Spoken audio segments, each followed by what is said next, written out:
नमस्कार दोस्तों, advance Excel में आपका स्वागत है। आज का जो एग्जाम्पल है वो बहुत बेहतरीन एग्जाम्पल है। आपको मजा आ जाएगा इसे सीखने में। तो देख सकते हैं स्क्रीन पे कुछ चीजें दिख रही होगी आपको। तो यहाँ पे हमें बोला गया है कि आपको क्या बताना है कि कौन सी रो डुप्लीकेट है। कि यहाँ पे कंट्री दी हुई है, यहाँ पे सेल्स पर्सन दिया हुआ है, ऑर्डर की डेट डली हुई है। वैसे डेट दिख नहीं रही है लेकिन मैं डेट इसे बना देता हूँ। तो कंट्रोल शिफ्ट हैश बटन का प्रयोग करते ही ये डाटा डेट बन जाएगा। ऑर्डर आईडी है और ऑर्डर का अमाउंट है। अब हमें बोला गया है कि जरा मुझे ये बताइए कि क्या ये रॉ डुप्लीकेट है या एक बार से ज्यादा बार इनपुट किया गया है। तो इसे हम कैसे पता लगाएं और कैसे पता चलेगा कि ये रॉ डुप्लीकेट है या नहीं है। तो इस चीज के लिए हमें कुछ खतरनाक फार्मूले का इस्तेमाल करना पड़ेगा। तो चलिए शुरू करते हैं। डेटा समझ में आ गया होगा। तो हमें ये पता करना है कि ये रो 2 बार है, 3 बार है, 4 बार है, कितनी बार मेंशन है। तो यहाँ पे एक फॉर्मूला लगाएंगे। कौन सा फॉर्मूला लगाएंगे? कॉन कनेक्टेड का। कॉन कनेक्टेड मतलब ऐड फंक्शन, मतलब जोड़ने वाला। तो ये फॉर्मूला मैंने अपर लोअर प्रॉपर में पढ़ाया था। हो सकता है मेरी वीडियो अगर आप देखेंगे तो उसमें आपको ये मिलेगा। तो पहले आपको क्या करना है कि इसमें जोड़ते चले जाना है। तो एंड लगाते जाएं और हर एक रो को एंड के द्वारा जोड़ लें। बहुत आसानी से जोड़ें। ये देखो, एंड लगाते जा रहे हैं और ऑर्डर आईडी ले ली हमने, ऑर्डर अमाउंट ले लिया और सारे सेल को हमने जोड़ डाले और एंटर। तो यहाँ पे एक डिटेल आ चुकी है, मतलब ये सारे रो एक प्लस हो गए। अब इस रो को सेलेक्ट करके आपको यहाँ डबल टैब याद होगा, तो ये सभी देखो यहाँ पे फुलफिल हो गए। देख रहे हो? तो मेरे पास जो डेटा है उस डेटा के हिसाब से ये सारे रो फुलफिल हो गए। अब आपको यहां पे फॉर्मूला लगाना है। ठीक है, फॉर्मूला शुरू कर दें। इक्वल, याद होगा कौन सा फॉर्मूला था? Count if. काउंट इफ पूरी लिस्ट को सिलेक्ट करने के लिए क्या बताया था? कंट्रोल शिफ्ट डाउन एरो की, देन प्रेस F4। तो जैसे आपने यहाँ कंट्रोल शिफ्ट डाउन एरो की किया, सारा कॉलम का जो डेटा है वो सारा सेलेक्ट हो गया और F4 से मैंने फिक्स कर दिया। कॉमा, और कॉमा लगाने के बाद क्योंकि मुझे ये पता करना है कि इस पूरी लिस्ट में ये कितने टाइम्स है, तो उसे फाइंड आउट करेगा। अगर एक बार है तो यूनिक है, जैसे कि है। और फिर वही तरीका, डबल टैप, बहुत बेहतरीन तरीके से। ये देखिए, अब चेक करिए, ये वाला रिकॉर्ड देखिए। तो ये 2 बार बताया गया है क्योंकि यहाँ पे अगर आप देखेंगे तो ये डाटा बिल्कुल सेम टू सेम है। दिख रहा है? इसको मैं मार्क कर देता हूं। तो ये डाटा बिल्कुल सेम टू सेम है। तो ये कितनी बार बता रहा है? 2 टाइम्स बता रहा है। इसी तरह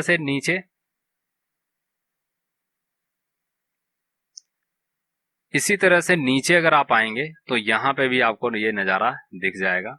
यहाँ पे देखिए डाटा 2 बार दिया हुआ है कि नहीं? तो अगर आपको कोई भी इस तरह का क्वेश्चन करता है इंटरव्यू वगैरह में कि भाई ये अलग अलग कॉलम है और जरा बताइए इनमें कौन सा डुप्लीकेट है, तो वहां पे आप बाजी मार जाओगे। फॉर्मूला लिखना है इक्वल डेटेड इफ, याद है? Dated if, DATEDIF, bracket, date of birth हमें दे ही सॉरी डेट ऑफ ज्वाइनिंग हमें दी गई है, कॉमा। उसके बाद हमें यहाँ पे टुडे का फॉर्मूला लगाना है। ये टुडे भूलना नहीं है। डेट नहीं दिया हो, समझ लो करंट डेट। कभी कभार क्या होता है, मान लो आपको इंटरव्यू में क्वेश्चन पूछा, भाई इस बंदे ने इस तारीख को ज्वाइन किया, कितने महीने काम किए, कितने दिन काम किया, तो क्या जवाब दोगे? तो यहाँ पे आपको टुडे से उठा लेना है। ओके, कॉमा लगा के उसके बाद यहाँ पे इन्वर्टेड कॉमा देके एम कोड लगाना है। क्या लगाना है? एम, ओनली फॉर एम, और ब्रैकेट बंद कर दो। तो यहाँ 242 लिस्ट आई। ठीक है, ये मंथ बता रहा है, मंथ। और अगर आपको सिर्फ बोला कि भाई तुम्हें डेट पता करना है, क्या पता करना है? डेट। तो डेट के लिए क्या करोगे? तो यहाँ पे आपको कुछ नहीं करना है, डी लिख देना है।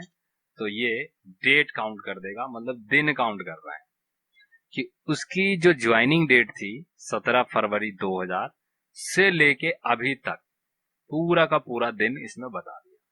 यहाँ पे हर किसी एम्प्लॉय का हम लिस्ट निकाल सकते हैं।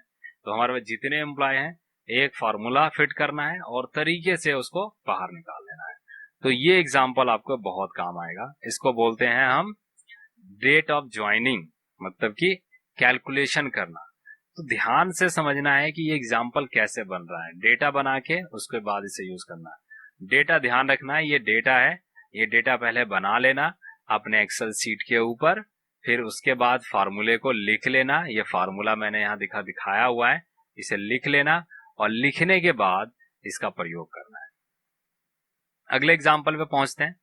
अब ये कह रहा है कि भैया आपको ये बताना है कि इसके अंदर जो वैल्यू है, देखो ये तो सीरियल नंबर हो गया, यहाँ पे कुछ चीजें लिखी हुई जैसे नंबर है, कहीं हैश एरर है, कहीं टेक्स्ट है, तो बहुत सारी चीजें इसमें लिखी हुई हैं। आपको क्या करना है, आपको नंबर है तो ये लिखा है इस नंबर आ जाए, ये नंबर है तो नंबर आ जाए, ये ब्लैंक है तो इस ब्लैंक लिखा हुआ आ जाए, ऑटोमेटिक तरीके से आ जाए। इक्वल प्रेस किया, इफ ब्रैकेट, और यहां पे हमें फार्मूला सेट करना है। तो सबसे पहले फार्मूला लगाएंगे इज नंबर, ये हमने फार्मूला दे दिया इस नंबर का। तो इज एक नंबर फार्मूला है जिसका हम यूज करते हैं, और पिछली वीडियो में आपने से देखा भी होगा, मैंने बना के बताया भी है। तो टेक्स्ट को करेंगे सिलेक्ट, ओके, और ब्रैकेट को बंद कर देंगे, कॉमा। कॉमा लगाने के बाद अब ये कह रहा है कि value if true, value if true, कि अगर ये नंबर है तो वैल्यू इफ ट्रू क्या होगा। तो यहां पे हमने लिखा है वैल्यू इज ट्रू में आएगा